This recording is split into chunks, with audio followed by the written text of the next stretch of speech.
Well, I like how this worked, where everybody calmed down before it even needed to say, hey, please calm down and let me chat. And thank you for coming. From what I hear, that we have the most people in the series. We started a new series, Day in the Life. Actually, we kicked off the Day in the Life series. We had one that ended about 2 years ago, and then we haven't been doing this Day in the Life until Carol brought back up the idea, we should get this going again. So we're the third installment.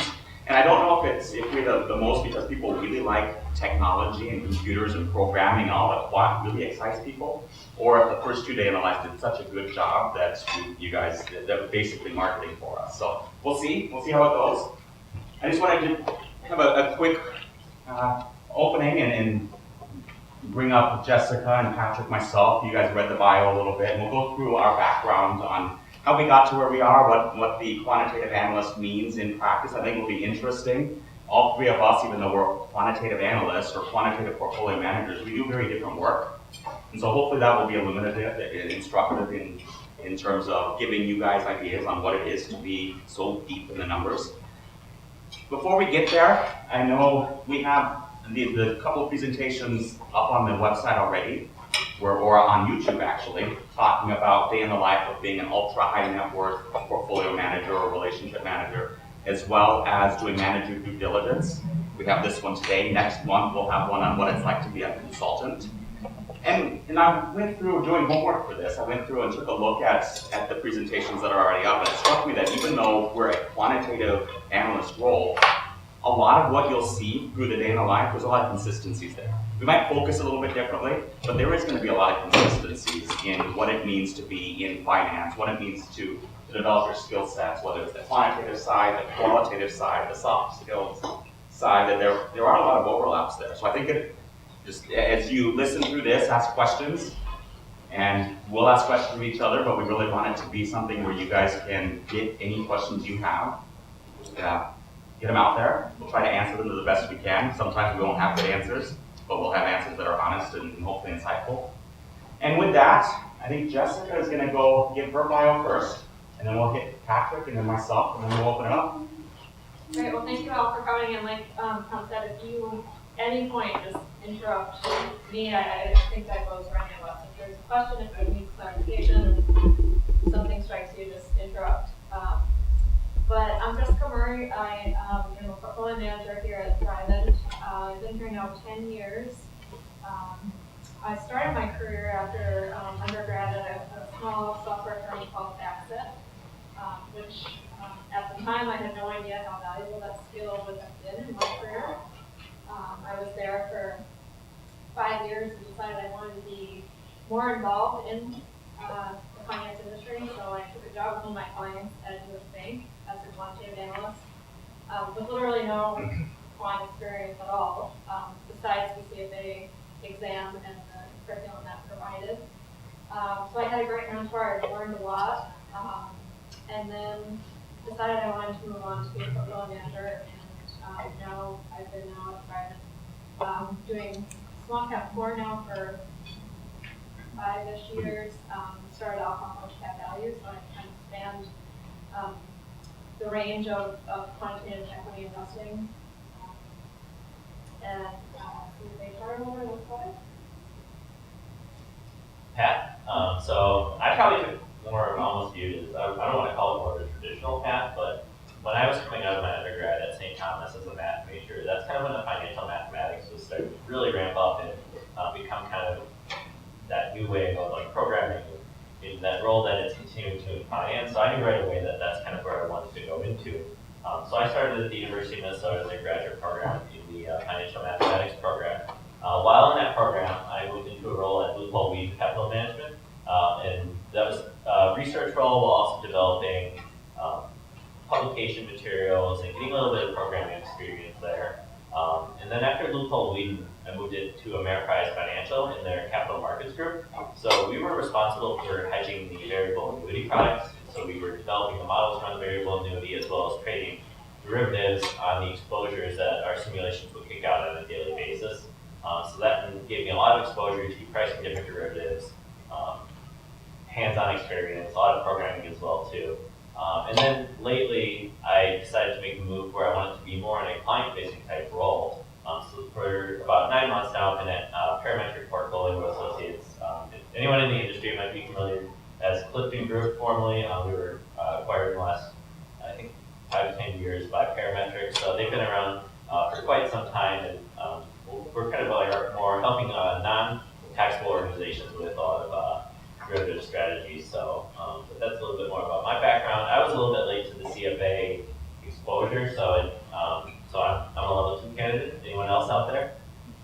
Yeah. So that's a lot of fun right now. So, but I really enjoyed the program, the CFA program. It really helps round out that knowledge, and kind of wish it was something I'd gotten into earlier too. So, but yeah, that's a little bit about my background too. Level 2 is really good when you're thinking about being a quantitative analyst. Yeah. Level 3 is much more fun, I suppose, because it puts the big picture together. So sort of like Patrick, in a sense, I got my background's a bit more the traditional, although I wasn't nearly as focused as Patrick. What I mean by traditional is I go to school not knowing what in the world I want to do, knowing that I'm good with numbers, and sort of going through the motions, and eventually found out that, you know what, working on the Yukon River, I grew up in Alaska, working on the Yukon River doing physical labor, I'm not really built for that, and that doesn't really pay very well. And so I was offered an opportunity to go into like a student investment fund. I know a number of the universities around here have that as well, to give me exposure. This was in the late 90s, give me exposure to really buy technology stocks and they'll go up. That was my exposure in the student fund. And so after that, I went straight to grad school because I didn't still really know what I wanted to do, except that financial markets were interesting. And in looking back and reflecting, that I probably should have known that quantitative stuff was my sort of sweet spot. One of my, this isn't really traditional finance, but I'll count it just because I think it gives a sort of a picture in how you look at data and how you make data make sense. I was talking with a colleague of mine today, and he said, if there's one thing that you need to leave them with, quantitative analyst is art with numbers. And so just reflecting on that, my first real job, in a sense, was working at the hospital in Fairbanks, Alaska, doing a study on did their programs work to combat chronic alcohol recidivism. And so I was given a big box, actually 2 boxes, like paper boxes filled with papers, and then give me an answer in a couple months. That was my project. And so there's the quantitative aspect on it, and there's the bigger picture, which is, how do you set up your data? How do you set up your questions? How do you think through what the real goal of this was? And through the couple of months that I had that opportunity, I built a couple of databases, I put some statistical measures, I looked to see with and without, so doing like a base study and a test study, did they make an impact there? And then after that, that was probably more my traditional route. Study for the CFA, had a couple opportunities at a large cap manager in Chicago before moving out to a firm in Minnetonka here, where we focused on momentum-based style rotation and momentum-based regional rotation, using ETFs as the vehicle to do that. I've been with Ameriprise, so as soon as Patrick left, I came in. I don't know, did you push me? Did I push you out? Is that how it worked? But I've been with Ameriprise for about 1.5 years. I actually have a couple colleagues here from Ameriprise, and I think that they might try to echo me. So if they do, just know that they're trying to get me for whatever reason. I've been nice to them, but worked at Ameriprise for about 1.5 years as a senior quantitative analyst there, focusing on asset allocation, macroeconomic research, geopolitical information, and really trying to take all of these millions of informations and make them something actionable. So in a nutshell, that's me. And I think what we want to do now is just sort of go through what it actually means. So you've heard our background, a little bit about who we are, talk a little bit about the firm, and you can see the numbers up there. We don't need to spend too much time on that. But then just think through what it is on a daily basis, what it is we do, think through what the skill sets and qualifications that we might suggest, and just talk through that. So before I go there, does anybody have questions on just our background, on how we got to where we're at? Hearing none? I didn't give you much time, but hearing none. Maybe Jessica, if you can give a brief overview of Thrivent, just for those that aren't familiar with the organization here. Yeah. So you can see up there, Thrivent is actually a what we call a brotherhood. So we're a not-for-profit religious organization that started out as an insurance company, and I work as part of the asset management arm that is Thrivent. We have members, not shareholders or clients. We're a membership-based organization. But you can see we have, we have over $100 million in management, so we're a pretty large company in terms of the money that we manage. I personally am involved in management of 3 separate mutual funds on the equity side, and we're kind of a blend on those funds of fundamental research and quantitative research. So my role as the quantitative side is to look at bottoms-up stock selection models, create them, look at factors to figure out what types of companies lead to outperformance in the future. So we just like Bauman and French does, they say they have the 3 and 4 factor models. That's kind of the basis of our quantitative process. So we look at way more factors than 3 or 4. We look at it on a semi-sector basis. We have our own building, so with a type sector basis analysis. But we combine and collaborate between fundamental and quantitative on picking stocks. Mind if I ask a couple questions? Sure. So, I've heard a lot in the industry about factors, and whether it's Thrivent Financial, whether it's some of the new factors, the multi-factor portfolio, how does that impact what you do? And now the industry is sort of opening their eyes to there's other things that drive the markets besides style and besides count size. And Sure.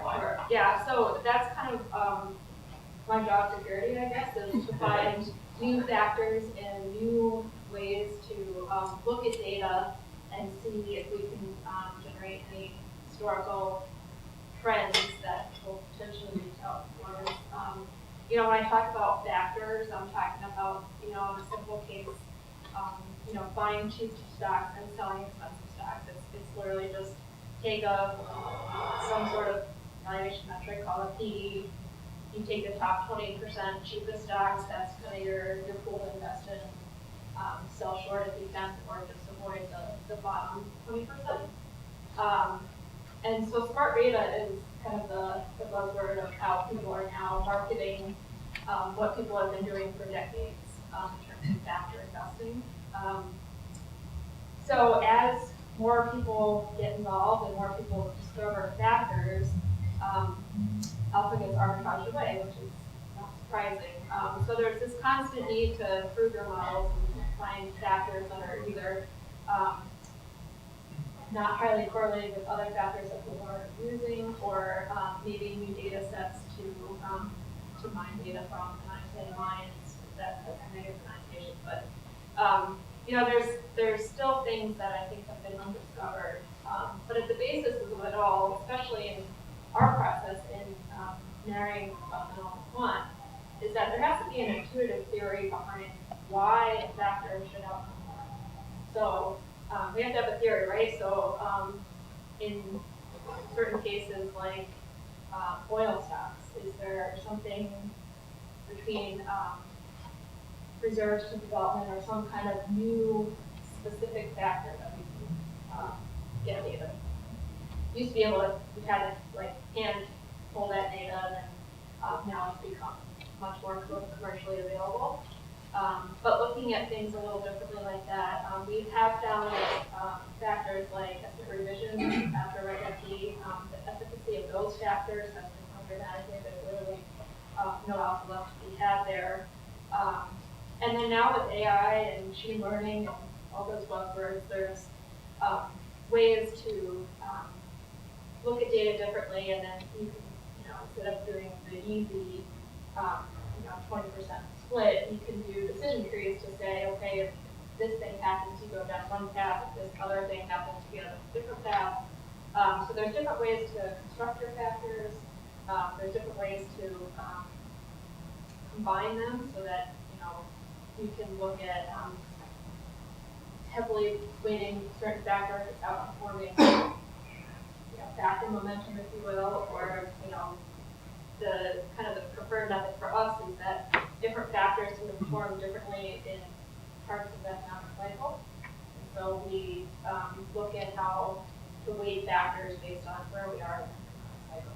So there's bottoms up, top down, all going in. I was just going to ask, did you, and I mean, know this is a loaded question, but if you have any, or have you done any background looking at changing things, especially in light of new administration and tariffs and that sort of stuff, geopolitical risk? Are you testing different things to say, okay, if this steel tariff really sticks, then here's what theoretically should happen? Are you doing that? And from our perspective, on a quantitative side, for bottoms up, we haven't really looked at that. That's more for, in our process, more of a top-down fundamental side, but probably on the process. Yeah, so we do in some aspect, although I think to differentiate between what Jessica does and I do, Jessica works bottom up and I work top down. A lot of the work that I do is more what I would label as like data visualization, not so much testing models, and if I change this model a little bit, do I get a better back test? It's more trying to take a sense of Jessica mentioned, what's the philosophy, what's the intuition, and tariffs happen, and then there's a couple of different intuitions that you can go down, and let's find some history that might support those intuitions or reject those intuitions. And for us, a lot of it still comes down to the art process of the art with numbers. That the numbers, unfortunately, or maybe fortunately, depends which side of the ledger you're on. Unfortunately for us, the numbers can support whichever decision or viewpoint we have. We just find a different data set, and all of a sudden, hey, look at this, our numbers are spectacular, we're not going to lose. Right. And so how do we make sure that we have the bigger picture involved? And then some of that goes as well, we need to understand our client objectives and our portfolio objectives. And in some cases, they're willing to take the risk that the tariffs are, maybe it's all fluffery, maybe it's all a chance to hit them hard and then back off, and then somewhere more than we're at now is a positive, perhaps, for this administration. And for other clients, it might be it's not worth the risk. It's not worth the risk that this happens to take hold and it happens to have a trade war. So it's looking at objectives as well. So we've had discussions even recently on what does happen in the tariff realm, but no modeling specifically, no trying to use AI to figure out all the different potential pathways. But I want to, so you do more risk hedging, overlay type. Yep. So What do you view there? So what we do is we're really working with our. So I guess maybe I can give an overview, kind of what we do, and kind of talk about where we fit in terms of what we're just speaking to about what we're doing in the current economic environment. So at Parametric, what we're really concentrating on is working with organizations, specifically non-taxable organizations, so your pension funds, your endowments, universities, and we're kind of almost like a derivative specialist in a way. So we have a couple different services that we offer. So the most prominent one that's been around since the start of the firm is our overlay service. So what our sales pitch is that a lot of pension funds can carry cash positions because they need to make payments to their beneficiaries. And so what we say is that that's going to cause a drag on your portfolio since you're not exposed to the market. You're going to be missing your benchmark by carrying cash. So we offer just futures overlay services just so they can get in the market quickly, as well as maintain their exposure with their portfolio. In addition to that, we kind of serve as a derivative specialist. So a client may come to us and they're interested in hedging of some kind. They don't really know. A lot of the clients we work with aren't sophisticated to the point where they understand how options work, but maybe they don't quite understand how it's going to fit into their portfolio. So we'll come up with strategies with them to say, here's a type of option strategy that would potentially give you protection, or maybe you're trying to sell options and generate a little cash flow on the side. So we help them put that in the context of their portfolio to say, this is how you can fit this into your existing strategy. And then the last thing we do is we have a product suite of volatility risk premium products, which is to say that we're selling options. Once again, it's a systematic program, just to help, once again, kind of the cash generation thing. It works great in a low volatility environment, and so that's kind of, we have a series of funds that are concentrating on that, ranging from just equities to a multi-asset as well too. But what we do really is working within the client's bounds. So the client is the one they're setting their strategy, they're setting their asset allocation, and we're kind of saying, how can we help incorporate derivatives in your portfolio? How can we provide downside protection when things are happening? How can we make sure that you're hitting your benchmark by maintaining a cash position, or different types of things that are kind of working within the bounds of their portfolio. So in the context of the current economic environment, we're much more of a passive management firm, which is to say that we're kind of more hands-off. We're letting the clients do a lot of the driving, and we're helping them kind of orchestrate their decisions and helping them achieve their own objectives within their portfolios. So that's kind of a little bit about what we're doing. So we work a lot with a wide variety of futures.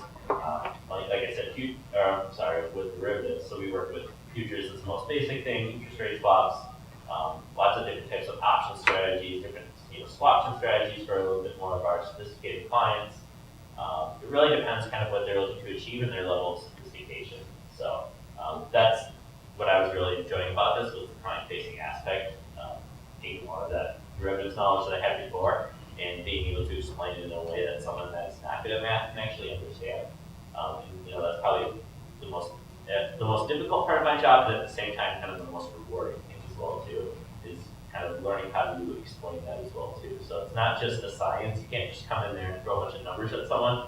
Like you said at the beginning, there's an art to it as well too, that you need to be able to show that visualization part, which is something I'm personally working on, is that visualization thing, because that's starting to become more of a large part of my job as well too. And that's a huge part of my job. Maybe it would make sense to talk a little bit about what we do at Ameriprise, because I think it fits in. So Ameriprise, we have a couple different channels of business. We have a traditional asset manager that we have under the brand name of Columbia Crandall. We have an insurance and annuities, which we have under the brand name of RiverSource. And then we have Ameriprise, which is wealth management services, or Ameriprise Financial, which is what most people are familiar with us for. It's you're driving in the suburbs and you see a little Ameriprise logo. That's an advisor who has the relationship with the end client, or has relationship with mom and pa and trying to get them to retirement. And wealth management services, which is where I sit, really we're there as the backbone to those advisors. I think about them in like a franchise relationship where we provide a lot of the structure, a lot of the infrastructure, whether it's marketing infrastructure or compliance infrastructure or investment management infrastructure. But from the investment management standpoint, we don't manage portfolios directly. We manage them indirectly, if you will. We manage them through our financial advisors. And so what we do is we give them guidance. We give them guidance on individual stocks to buy. We give them guidance on individual bonds or different packaged products, mutual funds, ETFs, and the like. And we give them guidance on asset allocation. And we try to tailor that based on the client profile. If you have a long time to invest and you're aggressive, you're going to have a different asset allocation than if you have a short time to invest and you're conservative. And so we break it out into those sort of quadrants. Why I think that's important, though, when we have this discussion, when we think about Pearl's question about tariffs, is that we do just provide guidance. We don't have timing over when that guidance gets applied. It's not that we can go in and be super nimble, that we saw the tariffs knock things down, we think it's going to rebound over the next day. We can't move that quickly. That's not our business model. And so we need to think back and think through, our business model is slow and steady. Our business model is getting clients to retirement by and large. And so how do we not overreact to some of the short term and sort of lead through that noise to get to the long term? And I think, Patrick, you said it really well, that each client has their own objective. Your client's objectives are quite a bit different than my client's objectives, but in totality, that's what we're here to do, is how do we maximize the chance of meeting the client's objectives, and on the flip side, minimize the chance that they don't. I think when I was in grad school, I know that a lot of people were kind of interested in high frequency trading or day trading type things. So what you're going to find in reality is that those jobs are dwindling quite a bit. We're talking about market arbitrage, especially with so many different high frequency shops out there, that there's just not able to capture as much. And so the quantitative analyst role is really moving kind of almost away from those types of things and more into what we're kind of speaking to right now, which is the longer term objectives and trying to bring things in that context. So I know I personally don't know too many people that are in that day trade type of role that are doing that quick action, especially here in the Twin Cities, which is inherently kind of a financially conservative environment. We have a lot of insurance companies. You talk about your Cargills, which are commodity-based firms, and so you're not going to see as much really aggressive. And that's not to say they're not out there, but I would say that in general, the Twin Cities is kind of a conservative financial, like slower moving type, longer term goal objective type environment. So it would seem, in this is just something I've been thinking about with a couple people I meet for coffee, but there's really two different types of quant analysts in the sense that, at least from my perspective, I'm trying to take your perspectives, but there's the sort that whoever builds the best model or best machine wins, and you really don't care about anything else.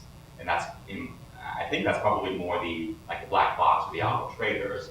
Then you have the other sort of quant analyst, which I would kind of put myself in, which is much more, how do I leverage numbers and information in computers, but understanding the bigger picture, the strategic, the interpersonal relationships. And it's not so much about the best machine wins, it's more about how do we use this as one of the tools in our toolbox. I mean, where do you come out on that? Yeah, I would agree with that. How I always thought about it was, almost, I would say, even within that breaking down the three areas, you would have your asset managers, you would have your, or I would say, even asset management, risk management. So kind of speaking more along the lines of what you're speaking to is that risk management role, which is understanding how the data works and not overmining things and not overanalyzing, like you're speaking to. That's kind of what's really becoming more and more common. Yeah, like you said, there are still these black box firms out there. But You don't see a lot of them. no, you don't see a lot of At least in the Twin Cities, maybe Chicago or San Francisco or New York, but I don't see a lot of them here.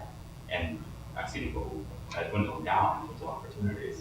I think the line between, quant and call it maybe more of a data analyst is starting to get more and more blurred because the skill sets are very, very similar. We're doing the same thing on data analyst doing. Our application just happens to be finance.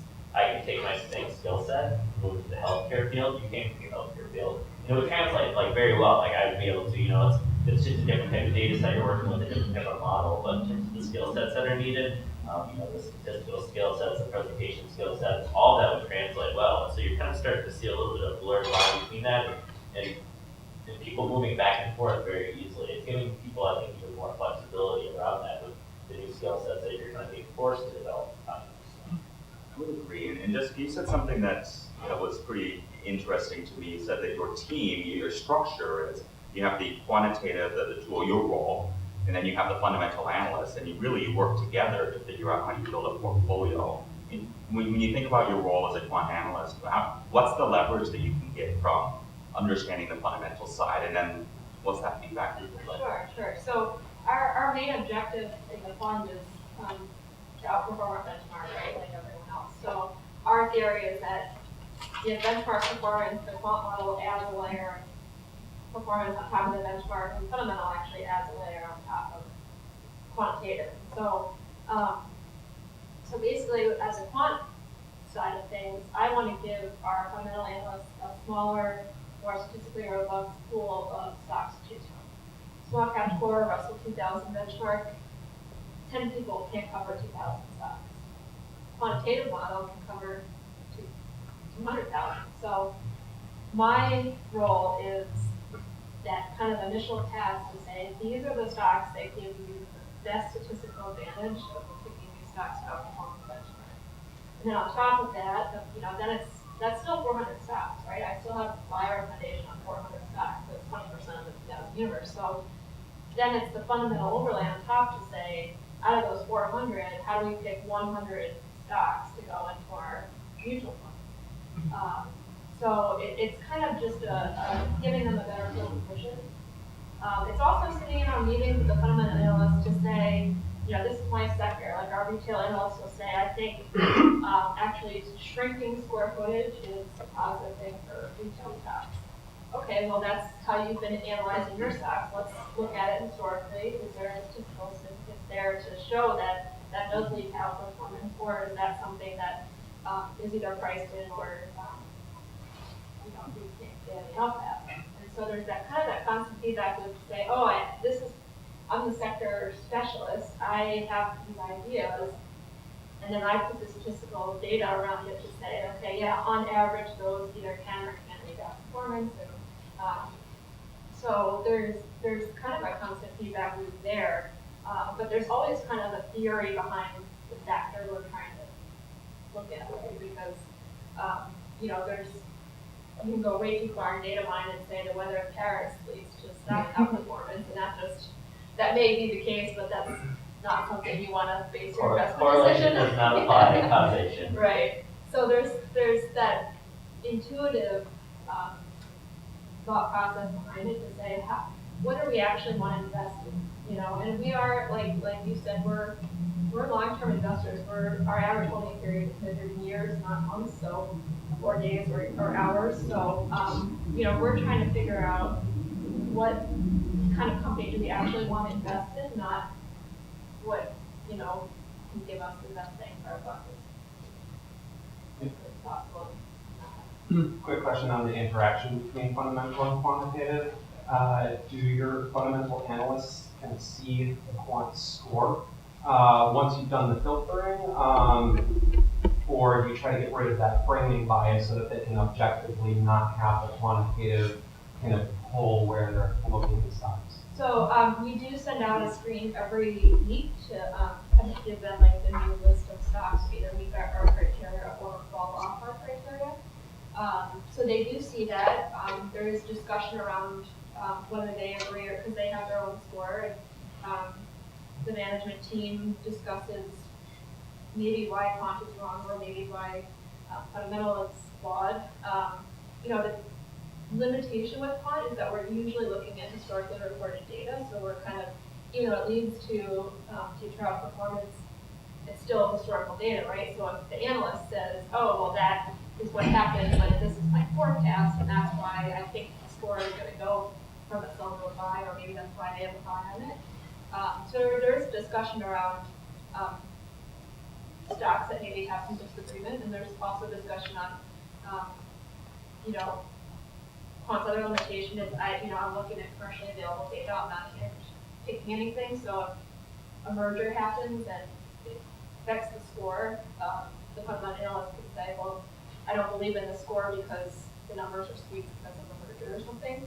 So that's why we kind of like that combination of the two, because if you're doing a pure quant process, which Thrivent actually does, we have another group that does systematic alpha, and they do our index fund investment all quantitatively, but we think that combination of fundamental and quant just gives you a better holistic view of a company.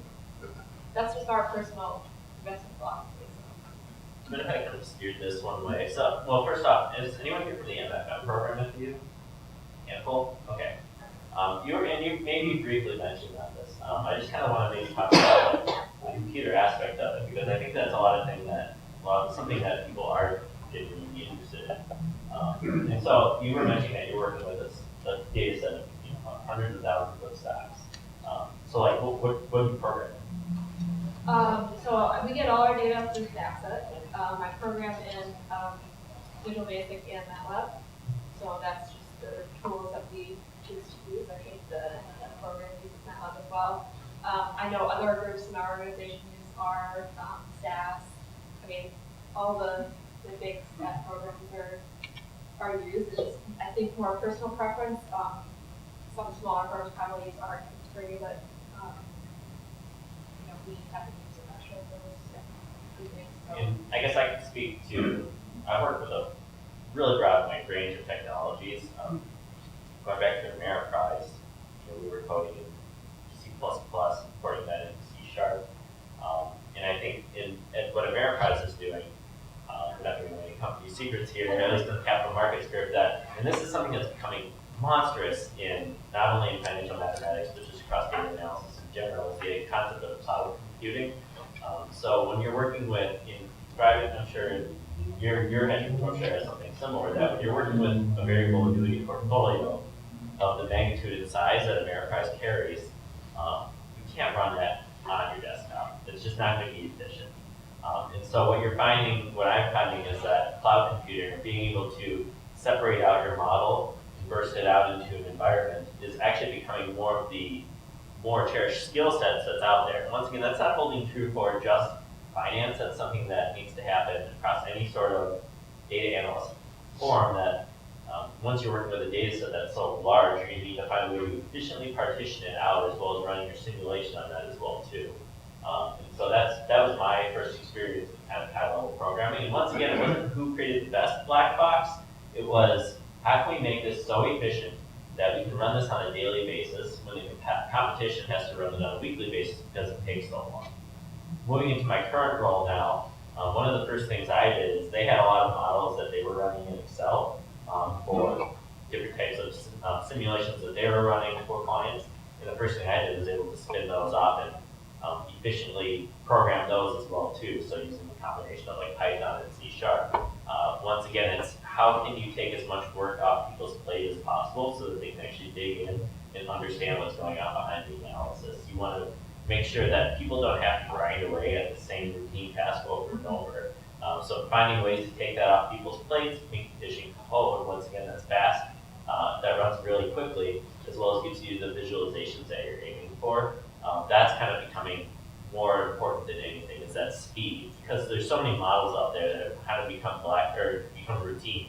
Even previously viewed black box ones. Anyone can go out there and price an option now. It's not hard at all, but it's who can actually have code that is going to price an entire portfolio around that of hundreds or thousands or even more, while being able to do that in a matter of seconds. And so that's kind of where I feel like, from a programming perspective, that you're seeing things going, is that efficiency and clean code and working together with your IT team, not as your own entity, and making sure that everything is running together like that as well too. So I'm not sure if it sounds like you're more on the visualization side. So I'm not sure if you need to do that. What kind of heavy lifting do you do on your end? Relative to the heavy lifting that you just spoke about, we don't do a lot of heavy lifting. I think some of that is because of our business model, that we're giving advice that hopefully is over the longer term, that we're not looking to take advantage of the day over day. And we don't have asset liability matching that we're doing. It's broader based than that.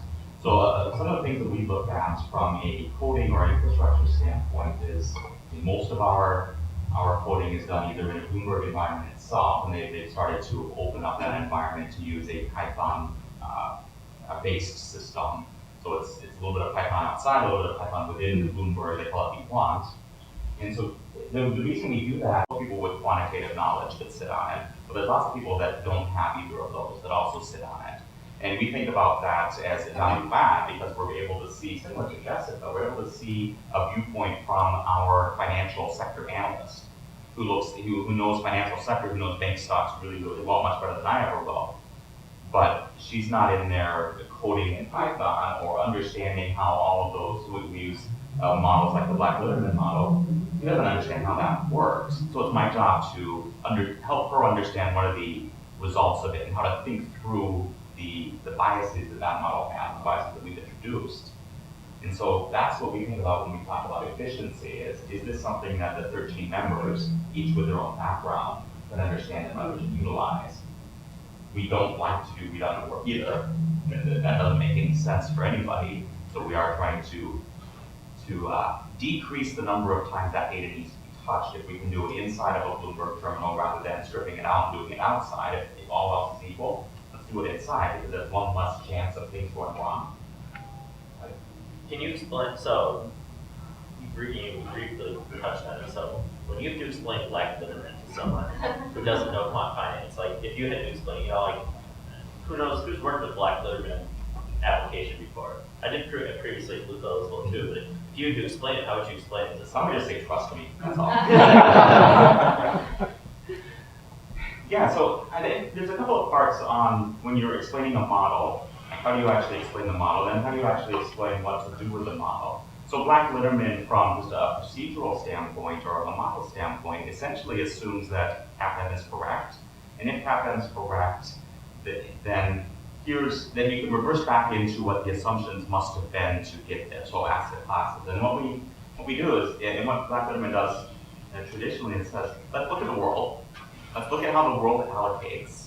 They put this much into stocks and this much into bonds. And within stocks, they put this much into EM and this much into the US. Well, you have all that data, and you have data on how things are correlated, at least historically. You can also make your own assumptions on the correlation, but it needs some sort of a correlation in there. So if you know the endpoint on how people allocate, and you know how things are correlated, and you trust CAPM, we'll just reverse the process, and you say, well, you must have assumed, or it's inferred that you've assumed, if you use the Black-Litterman language, that you thought emerging markets had an 8% return and you thought US markets had a 6% return. What did the math boil it out to be? that's sort of the structural side of it. The other side of it, which is a bit more art than science, is do I actually believe that? So the model tells me 8 and 6 and 12 and whatever the numbers are, but do I actually believe that? Does the committee actually believe that? So we have 13 members. We all have different beliefs. We have the collective belief. And it might be, no, I don't believe that. I don't believe emerging markets is 8%. I believe emerging markets is 10% or 5% or whatever that new number is. And so the math that Black-Lillerman says, well, you have a new belief that's not what the model indicates. How confident are you? And if you're confident about that or whatever your confidence level, since you believe differently, it should have these shakeout effects. Sort of like you're pushing on a spider web. You push here and the whole spider web sort of jiggles around.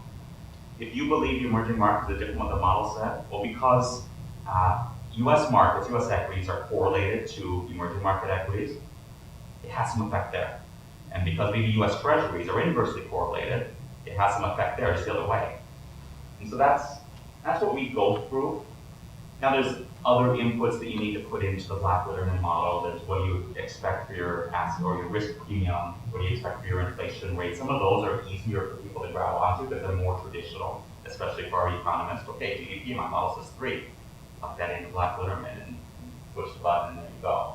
I wasn't putting you on the spot to, I wasn't testing his knowledge, yeah. No, I thought you did a great job, but I just want to demonstrate that, this is what I'm doing every day too. You have to explain these concepts to break down the model, because Black-Lillerman, like everything, he was able to break that down and speak to it in a language without actually saying any numbers or anything with it or going too technical. It's an incredibly sophisticated and complicated model when you actually need to get to the nitty-gritty of it to make sure you put it together right.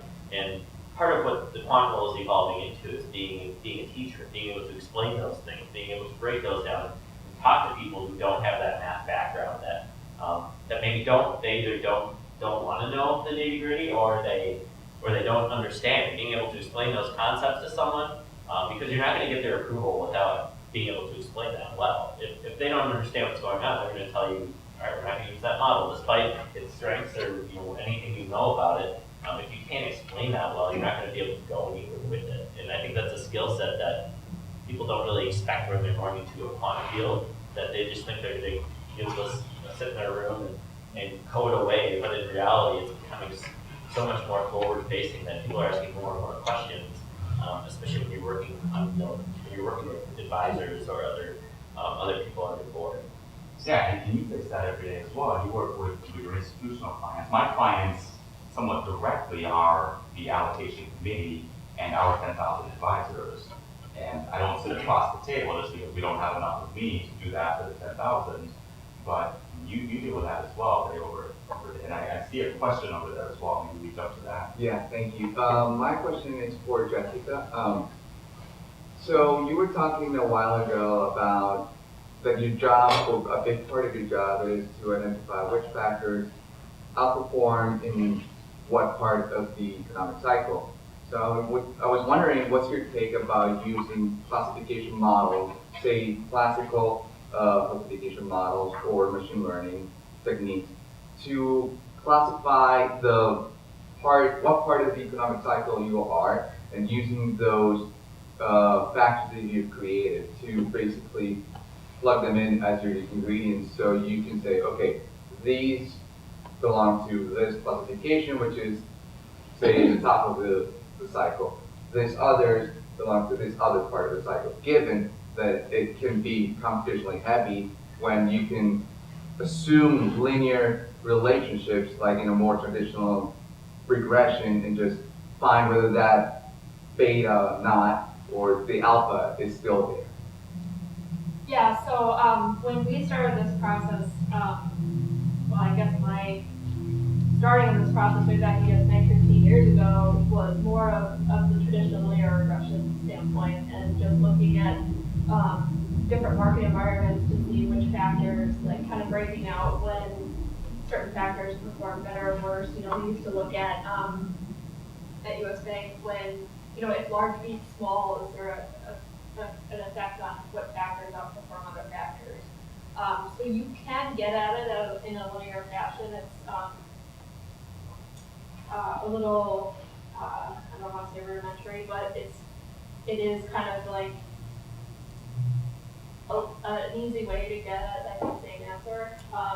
You know, you could also use classification trees and machine learning. You know, we kind of start, because we start with more of a theory, as like we'll say, okay, you know, we think we're in this market environment, we think we look back at history and say this period acts like, you know, maybe now it's corollary to like 2014, what factors performed well then and what performs well now. And, you know, we look at, it's been shown, multiple people show that when valuation spreads get wide, that's when certain factors outperform others. So it's kind of like looking at a mix of not only top-down, but sometimes bottom-up, like the valuation spread as an example. And, you know, classification models sometimes can get too wide, if you will. So, like, you get too many nodes, and it's like, in our mind, there's like 4 stages of the economic cycle, and classification models sometimes can get you can get 20 different variables that lead you to 20 different paths, and then you don't get that exactly, so your data sample is a little statistically not significant. And in that case, in our mind, you basically data mine your whole theory, right? So we don't, it's just more of a investment philosophy that we don't go too deep into classification trees in our process. I don't know if that answers the question.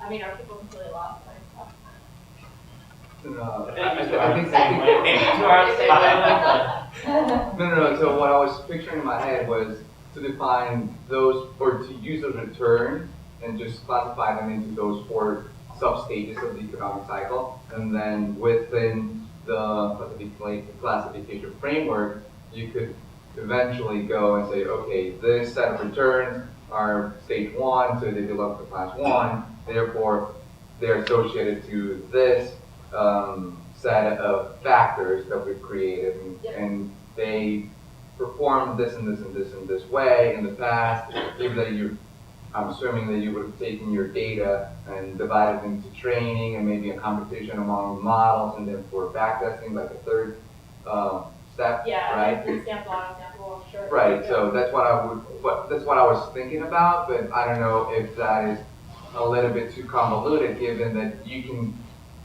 have it in a less complicated manner with a linear relationship, but it also is kind of rudimentary, if you will, right? And for the rest of the room, could you just summarize what you two are trying to say? So when you think about factor performance and a back test, you look at basically an average. So if you say, let's say, cheap stocks outperform, that's our theory. Over time, on average, that shows that is actually true. There are certain parts of the market cycle where valuation is not a factor that works. Tech bubble, prime example, right? Things go crazy. So the theory is that in times like that, you might want to more heavily weight a different factor. Maybe growth is performing well in that time, or maybe there's, maybe we can learn something about those points in time that can give us an edge on what factors we're using if we think we're in the same kind of market that is. And so that's kind of a way where you can dynamically weight your factors. So you can either say, I always want cheap stocks, or you can say, if you had a 2-factor model like value and momentum, like common crunch doing more beta. So value and momentum, you could have it 50-50 over the whole time frame, and that may be your investment process. You might say, okay, certain points of the cycle I want momentum heavily weighted and or valuation heavily weighted, depending on how the economy is looking. And so that's, I think, what you're kind of getting at, where you can change your weighting of factors in your, and for us, it's not, it could sound like a black box, but if it's you know, we have a process that's very intuitive, at least to us, and we all know what goes into it. But so it's more of figuring out what point of the cycle are we in? Are we, is the economy growing? Is it slowing? Or is it, you know, different factors react better in a recession. So if you know you're in a recession, you know you're coming out of a recession, you weight factors very differently in terms of how you rank your stock. So hope that helps. So I think being that we're at the CFA event, maybe a good discussion would be about how the CFAs actually got you to where you were, or the contributions it had to your career to that extent. So I guess I can speak I'd say I was more of a non-traditionalist in terms that I'd been working for about 7 years before I actually started out the CFA track. Reason being, the previous firms I was at really didn't emphasize it as much. I didn't really hear about it as much as grad school. Anytime you're client facing, first off, the designation carries a lot of weight. There's an expectation, at our firm now, that if you're going to be client facing, that you should have the designation as well too. And there's a reason behind that. Even me coming from working for a while, being in a quant role for quite some time, there's a lot of the material that help you explain to people topics that maybe seem intuitive to you, but that you need to explain to clients. So one example was we were working with a cross-currency basis example, and I needed to explain covered interest parity. And I was like, well, I just did this on level 1, not too long ago. And so being able to explain it to them in a way that you learned the CFA curriculum was extremely valuable. At the same time, a lot of the really basic statistics stuff, being able to explain that as well too. So for me, even coming from my experience, seeing kind of more formal terminology put around these concepts that I'd worked with before. So I'd worked with cross-currency basis before, but I really hadn't seen it in the formal context of covered interest parity. And so being able to understand that, put it to a common language that anyone you approach that has any charter holder that you see in a meeting, doesn't matter if they're a quant or if they're working on a fundamental model, they should have that kind of level set understanding. And so for me, that's kind of been the biggest benefit, even through my progress so far in the program, is being able to kind of level set everything and know, okay, if I speak to it in this way, I know my audience, who for the most part are chart holders, will understand me and know where I'm coming from. The biggest benefit of that is you do that. You're actually not seeing the tests, but no, for me. So for me, I think there's a couple different ways I look at that. One of them is simply, when I go to a mechanic that has their certification or doesn't have their certification, or a tax preparer that has a CPA or doesn't, I think there's just it's a common part of the business, and I think it's going to become more and more of a common part of the business, especially for people who are trying to enter into the field. I see very little downside just from that reputational aspect. It shows that I put in the work, I have a common set of knowledge, as you were referring to, and I have a common way to speak about that knowledge.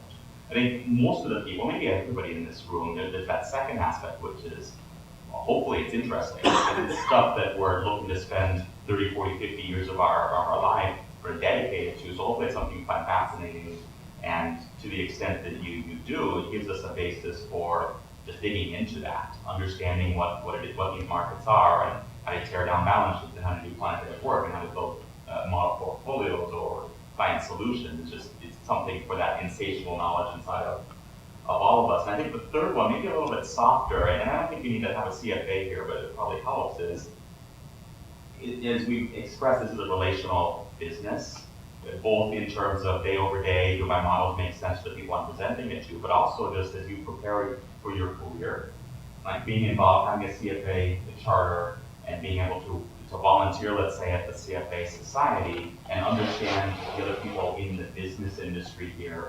And if there's ever a chance I get to work with Jessica, or she gets to work with me, well, we know each other because we've already spent time together. So that's more the soft side of it, but I think it's very valuable as well, especially as you're planning out this 30, 40, 50 years that I was laughing out there. yeah, I mean, my whole career, you know, they say it's a small world in Minneapolis, it's a small industry, especially. Every job that I've gotten has been through people that I know through the CFA, or I have worked with through the CFA society. So it's not to say that they don't think I have valuable skill set or I don't have the experience or whatever, but some of them know how, you know, my reputation and how I work and what I know. And that to me, coming to a new town is pretty instrumental in my career track. I actually passed the CFA a few years after, 3 years after I graduated undergrad. And so I was very young at the time, and it gave me great credibility with my clients. I mean, you know, you're looking at, you know, a 24, 25-year-old person, you're talking to people with 30 years in the industry, so you have to have some sort of something you can use for credibility and, you know, let them know that you belong there. And it also actually, I was so naive, I didn't really know what I wanted to do in the industry. I didn't even know, I don't think, what the options even were. And so, yeah, part of the exam I gravitated to was the quant side. It was only 20% or 10% of the time. So that kind of led me to where I ultimately knew I wanted to be. So, We have about 10-15 minutes left, but I open up the questions. I did have one question for each of you and myself as well. So we talked about some of the, here's what we do and some of the nice aspects of it. What are the pitfalls and the challenges, some of the things that you don't really like doing as it relates to being a quantitative analyst? Can't be all good. Do you want to start off? It's all great all the time. No, I think for me, some of the biggest learning curve, and I think it's still a challenge, is that things can't be right all the time. Like I can build a model and I can say, well, look at the data, look at the backtest. Maybe I data mined it, I don't know, but look at the data and it says, hey Tom, if X happens, then Y is going to be the result, and it's guaranteed. Well, it's not guaranteed. And I think the challenge with that for me, because I do like things to be logical, one domino falls, it pushes the next one over, does it not happen because my model's wrong? Or does it not happen because my model's right, if you will, and it just didn't happen because this isn't a deterministic science. This is a study in some aspects of markets, or a study of how investors collectively invest. It's a study of people. And so to me, that's the most challenging aspect. You can't get that final answer every single time. Coming from the capital markets group at Ameriprise, if you go to a conference and they hear from the capital markets group, it's widely considered one of the more sophisticated variable annuity hedging shops in the country in terms of like what they're doing right now, the technology that they're pushing. But so when I worked there, it was an incredibly sophisticated group. Everyone knew every intricacy about any type of derivative you could possibly think of. We worked with incredibly complicated valuation models. Now, fast forward to Parametric. When I started working with clients at first, and this is kind of a similar theme to what I was talking about before. I'd put together a presentation, and I might have a couple formulas thrown in there. And I don't know if anyone that's super involved in the CFA Society probably knows my boss, Jack Hansen, but he's a hell of a salesman, and he's been working with clients for longer than I've been alive. And the hardest thing for me, and it continues to be a hard thing, is understanding how to present that as well too. And I'm still really struggling with the client presentation stuff, making sure that you're fast, you're accurate at the same time, and it can be incredibly stressful. I'd say even just the day-to-day, and this is a little bit different than my previous jobs, but my workflow varies so much on a day-to-day basis that I really don't know what it's going to be like, and just kind of handling that stress as well too. But I don't know, those sound like small things. I don't know. In reality, I do really love what I do on a day-to-day basis, constantly learning and things like that. But I'd say still the hardest thing for me is still working with people that don't quite have the math background, but understanding how I can explain that well. And understanding, I don't want us to call it dumbing it down, but sometimes that is a word thrown around, making sure that you're explaining it in the context of the people that you're and it's a big challenge. It's a lot bigger challenge than it sounds like. I think I would add a kind of corollary to that is there has been, maybe still is, a negative connotation with quant, if you will. The quant crash, things, had gotten all this high frequency trading, Moneyball, and this narrowing of time, shortened time horizons for investing. I think quants kind of rebranded themselves, at least in our world, as systematic alpha versus quant. So I think there is still kind of that perception of this black box investing, which some people may gravitate to, but most others find hard to swallow. So, I guess my day-to-day job, the volume of data is increasing exponentially, and so that's a challenge, but it's also an opportunity. So just kind of keeping up with that is. I think we've all spoken about it at some point, the data management aspect of it. SQL, very basic skill, but at the same time it's becoming, when you're working with historical data sets going back, 30 years, you're talking about 1,000 different data points for every year. So you really have to learn how to manage that as well. That's actually incredible. That's every day I come in and try to figure out how to manage that more efficiently. I think the challenges that I encounter, at least on a day-to-day basis, are more like you said, the learning opportunities. But there's a lot of frustrations with working with technology, making sure that you're integrating properly with whatever environment you're in. Like I can program this awesome model in C#. Everything's gonna look good and it's gonna run well. But our shop's a Java shop, so like right away, it's like you got to figure out how to incorporate that or shift it over. It's a learning challenge, making sure that you're playing nicely with others around you, making sure that everything's working well together. And as code bases and data sets continue to increase, that's going to be becoming more and more of a challenge. I think on that, so there's the infrastructure of the technology, making sure that you're speaking the same language, or there's a translator between C# and Java.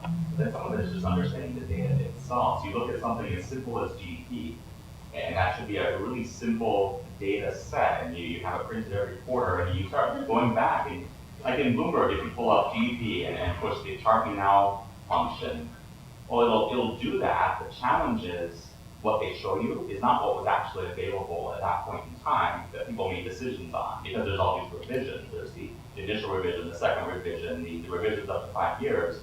And so data management and understanding the data really go hand in hand. But a lot of times it's just, okay, grab this data set, plug it in. It might not be really what was available. Exactly, yeah. You're going to have that looking at bias that. Yeah, I couldn't agree more with that. So understanding, especially people think Bloomberg is this, end all be all. Like, well, in fact, it's 2 data sets, but you really have to understand. And even if you can pull it in right, pull it up in your, on a spreadsheet. Well, what are all these holes doing? I didn't see on that graph all of a sudden. They may look all pretty for me. And you really, it's more. I always tell. I have a team of analysts that work on with me too, and I always tell them to understand what the data actually is supposed to be telling you. If your return streams look weird, like that doesn't mean that there's correlation stack. Yeah, exactly. It's like you really have to understand. All right, what is this data actually trying to say? Like, do these price levels make sense for these options that you're quoting right now? Like, just intuitively, are they going the direction your maturities are going up, and you're getting farther out of the money? Are they going the direction they should be going? Because working with different data sets like that, especially when they're liquid, you see irregularities, and so there's so much intuition that needs to come in. And I guess a lot of it's just experience. Or you look at the weather in Paris. Yeah, or you look at the weather in Paris. We have a question. Yeah, just real quick for each of you. What skills do you wish you had more of, either personally or on your team? I think for me personally, I would be better served to be better in the data side of it, the programming side of it. I might classify myself as quant light. In a sense, I know enough to be dangerous, but I don't know enough to be spectacular. And so the more I can learn there. The other thing would be just continued understanding of people and behavior and how people make decisions collectively. For me, well, I've been programming every day for the last 7 years, and I still wish I was a better programmer. But in reality, for me, I'm working on developing my client-facing skills. That's not something that I don't know if you could ever be taught. It's something that you either need to learn, or it's just some people you're like they're a hell of a salesman. It's just intuition, and I don't know. Some people are just naturals at that. But for me, that's the biggest thing. I'm fortunate enough to have a boss who is extremely good at working with clients, so I've learned quite a bit from him. But that's just something I guess personally I just need to develop and work on developing as well. I would kind of concur with Tom. I think, at least for me, programming skills will never be old enough. You know, and I know enough to where I can say, okay, I know X, Y, Z, great, but it would be wonderful if I could also do this other programming language, which in most cases is pretty similar, but just slightly different enough where, you know, putting in the effort sometimes isn't quite worth the return. But, you know, there's always new things happening, and it's always hard when you're doing your own day job to keep up with advances. So that's the balance, is trying to acquire new skills without dropping your Yeah. I know there's been a huge wave of, you know, advances in data science in terms of like the types of data infrastructures that are out there. You know, I'm still working in the SQL world. I know there's better solutions out there that work great for our company, but like you said, it's really hard to dedicate the time to learn it, and then, you know, if you get to be actually trying to port it over, and then to redo your whole process Exactly. that's already in place. I mean, you literally have to stop things for 6 months and then redo your whole process. And, you know, I feel like we've been working, you know, every improvement we make is like a little bit of a Band-Aid, you know, getting a little further advanced each time. But, you know, to do a whole revamp, which you know would be way more efficient, you're losing that time. So. It's switching from like 32 bits before you get like versions of something. You're just like, oh, why did everything blow up all of a sudden? Yeah. Like, you're like, this shouldn't be like this. So it's like even that small change. So I'd say it's just it's me coming into a younger company. It's great having younger analysts. So you know, fresh blood coming into the company, people that have different new skill sets that you haven't seen. I love the team that works under me on a lot of projects, and you know, I learn a lot from them at the same time too. It doesn't matter what your experience is when you have someone coming in new. It really helps you a lot, because they're gonna have skill sets no matter how big of your experience they are. You're gonna find a way that they can fill in gaps on there. Jim, is this where you're heckling now? Oh, I might be happy. The three of you talked about any books or maybe industry contributors that you found particularly influential?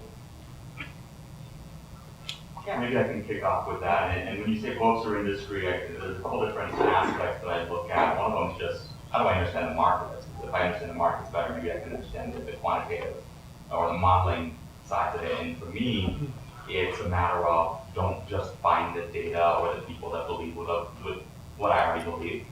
And so looking at multiple news sources, conservative and liberal news sources, and following that side of the whole macroeconomic and political. So whether it's looking offshore at investment news, or looking here onshore at the Wall Street Journal, or even a site like Zero Hedge, sort of an aggregator service, those are helpful. From like a theoretician perspective, one person that I find particularly intriguing would be Andrew Lowe out of MIT, who is claim to fame as the adaptive market hypothesis. And it somewhat goes into the conversation that Jessica, you were having, in that the market isn't stable all the time. It's not that cheap wins always versus expensive, or momentum always wins. It's that things change. And he has a framework, the adaptive framework, that tries to help understand when things change and what to do when things change. But I like more the thought behind it, that let's not take for granted French, let's continue to push the envelope there. For me though, that's sort of like gravitate towards. John Hall's textbook does not leave my desk. Otherwise, something I've really learned to embrace is the broker-dealer community. That's when I first came into finance. I was like, oh, they're salesmen. They're always pitching some trade or something. But in reality, they have such dedicated research teams that are coming up with new ideas and seeing trends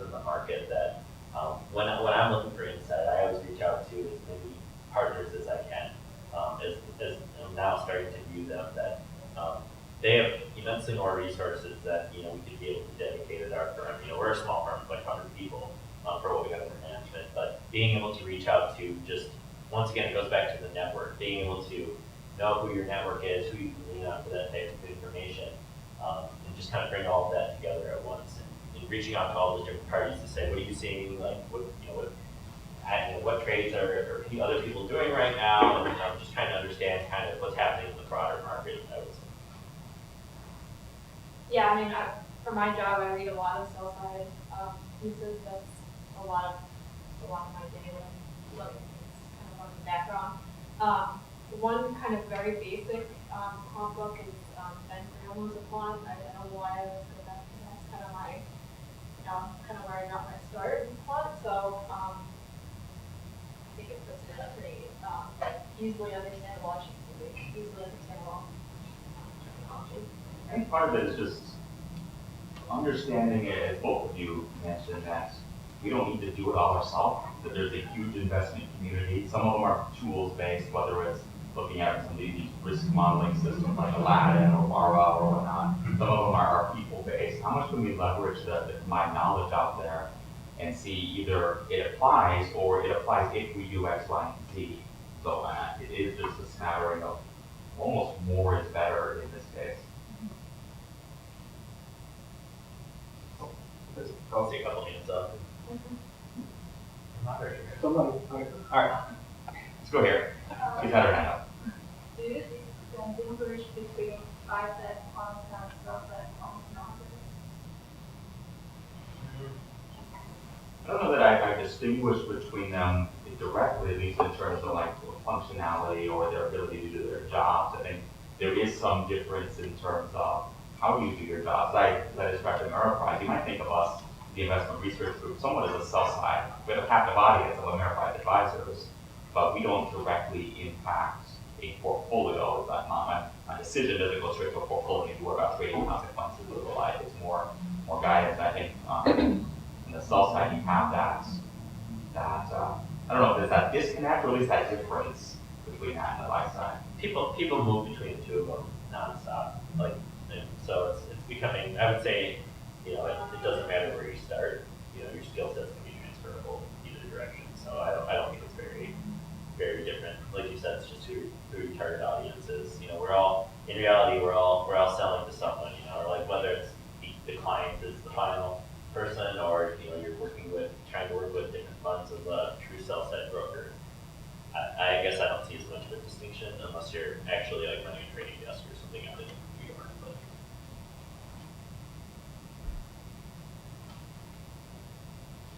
But so I work as a quant fundamental shop, and so you guys have been kind of talking about how your work sort of goes downstream to influence, like especially Jessica, you're working kind of directly with people who are fundamentally picking stocks and stuff. But I was kind of curious how you think that relationship works best. I'm sort of pretty young, and I've only been there for 6 months working in it, and it seems like sometimes these perspectives can kind of be like oil and water, and that maybe my back test recommends to sell a bond when it's falling from investment grade to high yield, and a fundamental analyst would be like, whoa, like all of these, fundamental metrics are going haywire, like this is the worst time to do that. How do you guys kind of see that work together? Well, I mean, I guess I've seen it, I think it's natural, sometimes for like a fundamental analyst to maybe feel threatened, or that their job is threatened by a constant process, or, the other way around. It can be a tricky way to balance both investment styles, but I think the way we've been successful is that we do have kind of that feedback loop where the fundamental analysts are really instrumental in how we create our models, or how we create our models. And so their ideas get brought in, and I'm not trying to replace them, the computer's not trying to replace them. We think they add value to the model. And so there's always... It's more from a data management perspective, and both of you have touched upon that. Because when we think about efficiencies, we don't care if it's a day or 2 days or 3 days. That doesn't alter what we do. We care that it's efficient to understand and it's efficient to take action upon and understand. So we have what we call our global asset allocation committee. It's a team of 13 people And those 13, there's a couple of people from the asset allocation group that sit on it. It's kind of that they're invested in the model and how the model performs, and they're contributing to how we create it and what tactics we use. And so I think that's a big part of, instead of two silos sitting here and like trying to merge the two, somehow it's kind of that back and forth between, okay, well, you think this factor is a great factor, and that maybe is true for a certain time horizon, but it's not true for our investment horizon, so price in and we're not going to use it. So I think having the fundamental input into the quantitative process is really what that has benefited us. And just even a point that I was going to make as well, that a lot of this, like this disconnect, whether it's equities versus fixed income guys or quants versus fundamentals, a lot of that is just because we're not speaking the same language, we're not speaking the same objectives. So you made a mention of time horizon. I think through this, my own personal bias, I think that momentum tends to work over the short term, and mean reversion tends to work over the long term. Well, in that example that you gave, when you're moving credits with quality down, well, what's your objective for the portfolio? What's your time horizon to try to chase that objective? If I look at, again, my bias is momentum on one side, mean reversion on the other. If I'm talking to a long-term guy and I'm using short-term language, that's going to be a disconnect. And so how do you build that commonality even before you get into some of the numbers, some of the data? I mean, if any of us could actually make an accurate prediction, we wouldn't be here, we would be in the Bahamas on our yachts. But, so, any firm you work at, there's no, or I haven't seen in my experience an individual decision maker who's going to say, I don't know, this is what we're doing. No, you have investment committees. For that reason, there's debate and discussion. And I think having two different approaches helps that discussion. Just like you said, no one's going to be 100% accurate every time. And if they were, then you should go off and start your own fund. So, so I think having that two different perspectives helps engage that debate and discussion, and that's healthy. That's good. And if you are 100% successful, please let me know Yeah. if I can invest. Dan, did you have a question? Last one, really quick. So it seemed that data, knowing how to parse data, put technology on top of that is a very big portion of what a quantitative analyst does. So if you're either joining a firm that has a lot of, say, spreadsheet-based processes, or you're a manager at a firm and you're willing to put more quant and data analysis and bring that into your organization, what do you think is the best approach? Hire a couple of junior people who have some external views? Are there some consultants out there? Bring in a manager from the outside, asking for a friend. So You might be the most, yeah. That's exactly what you're doing. That's exactly. Well, I was. More active. This is let's see. At Leupold as well as at my current employment at Parametric. That was exactly the reason I was brought in, was to try and take everything out of spreadsheets. Leupold was similar, where they're large. They have a research publication called the Green Book, and so part of that was that was all being run out of spreadsheets, and we said, it's just taking too much of our investment researchers' time to update those numbers. Say let's program this out. So that was I was a young analyst brought into that. The thing about doing something like that, when you have a set spreadsheet model like that, it's my opinion that it doesn't take a large amount of programming skill to be able to program it well. I feel like one of the challenges is coming up with a model, but once you come up with a model, anyone coming out of any sort of programming background is going to be able to transform that to some extent and put that in a set process. Now, the challenge comes, though, is the scalability, though. So I can come in and build out all these different models, but that doesn't mean that everything's going to work well together, or when you start to grow, that's kind of when the problem happens, is understanding how to grow that up well. And so that's kind of how my experience at Parametric is slightly different than when I was at Leupold, is that they had a few models that they were starting to pull out of spreadsheets, but having worked at a large corporation like Ameriprise, which was very well established in its data policies and how we managed our data sets, it gave me great perspective on this is how we can build this in a scalable way. So I think it does take a little bit of combination of, it depends what you're trying to do. If you're just trying to get everything out of spreadsheets, you can definitely get a couple of young analysts and they're going to be able to work miracles for you. But having at least one person in there one true IT person that knows how to grow that in a scalable way, it's incredibly important. We'll pay off dividends in the future. Have you had ever, like, any resistance to go from spreadsheets to an automated process? Like, Every time. the death. So, like, how do you deal with that when people are like, no, I like my Excel model and I like that it's slow? Number one, back testing the heck out of it, making sure that in any sort of weird scenario they throw, well, what if I do this? What if I change this number? Yes, we can do that. Yes, just making sure that they're on board with it. And you really do need the buy-in from, like, you can't just go out there and try and do this on your own. You need some sort of buy-in from someone. I would say Loophole was an example where there was a little bit of apprehension about what they wanted to do with the programming. We had a really good IT director, though, that was pushing it hard. And then once people actually saw the benefits of, like, all right, try this out for this site. We had a monthly publication site. Oh, try using my model this cycle. And if you don't like it, you have enough time that you're going to be able to use your spreadsheet still if you need to. And then right away they're like, oh, it ran well, and I have 3 extra hours in my day. Okay, like that's not too bad. And so I think when people see that, especially the monotonous tasks that you can easily bring to a Python or an R or anything like that, once you actually demonstrate your abilities, sometimes it takes you just going out and doing it on your own and showing them afterwards. They're going to see the benefit of it. You're seeing less and less of that pushback, I think. So, everyone always does have a little bit of pushback. There's some people that you will never be able to change their minds, but I think in general, people are starting to accept the fact that you can become very efficient. Well, it's not that you could even have your sophisticated process in the background and have Excel be kind of your basic, to all those other people who are resistant to get rid of Excel. Here's your summary of all this stuff that we've done in the background that you don't even know what happened or how it got there. It's just here's your front, you don't have to do like a GUI based thing. Keep it in their comfortable format, but Like a C# add-in in Yeah, Excel is exactly. the easiest way to kind of transition people into that. yeah. And with that, I'm going to be cruel and cut off the conversation, but I'm going to ask you to help me thank these 3 people for